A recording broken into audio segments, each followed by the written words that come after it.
welcome to Beyond the Immersion Zone. My name is Nicolas Mariga and I will be your host today. Our guest for today's episode is Kristina Lupton, and we will dive right into today's topic, which begs the question, how does language learning shape cultural perception? So thank you for joining us today, Kristina. Can you give us a short introduction of yourself? Sure. Well, thank you for having me. Yeah. So I'm originally from the UK. I was born in southwest England. But when I was 18, I left home to go to uni. And since then, I've travelled to various countries, lived in different places, teaching English as a foreign language. And for the last 5 years, I've lived in The Hague, teaching international students on the Hague Pathway College Foundation Year Program, which I love.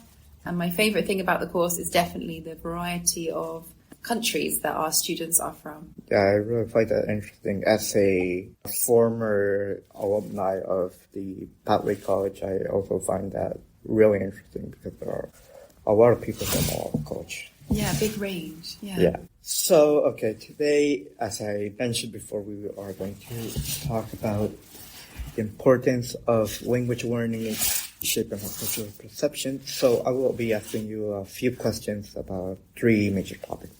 Sure, yeah. So the first topic is, what does learning a language mean to you? Yeah, quite a few things.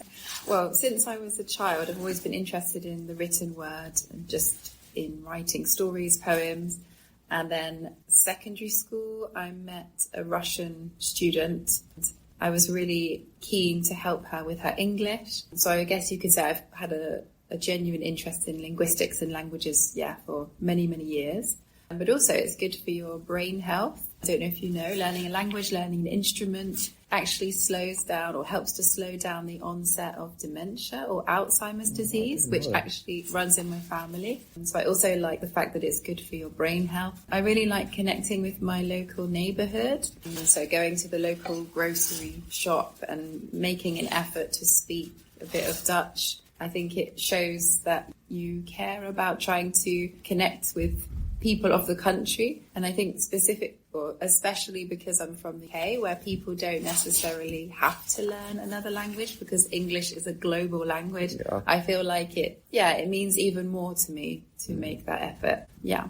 So moving on to the second topic, as an English teacher for foreign students, what are the most common misconceptions you encounter about cultural perception? I think a big one is a lot of my students, they believe they should have the perfect British or American accent. Oh, yeah.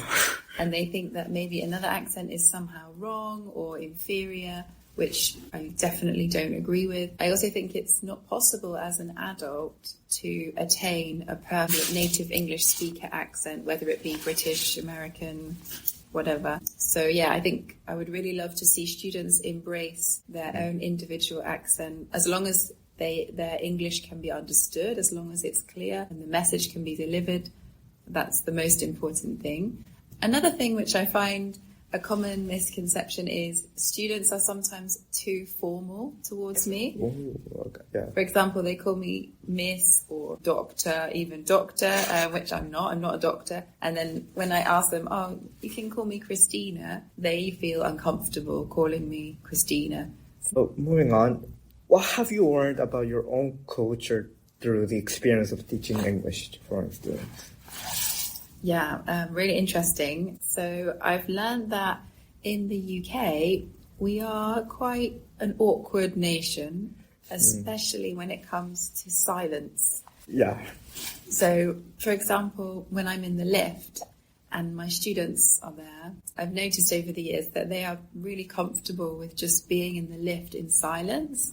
Or, for example, in class, just certain situations, whereas in the UK, I think it's really common to try and fill the silence with a joke or maybe some small talk about the weather. So I think that's something that we do. But I think living here and spending time with students has helped me to be more comfortable with silence, which I quite like. And I think the other thing is I've realised about UK culture that we smile a lot to strangers, like in the street. Oh, really? Yes. Whereas here in the Netherlands, people...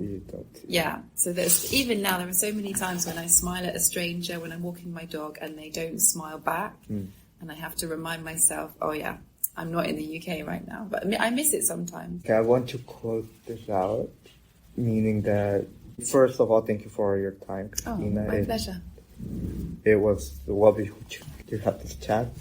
And thank you so much for tuning in, and I'll see you in the next episode.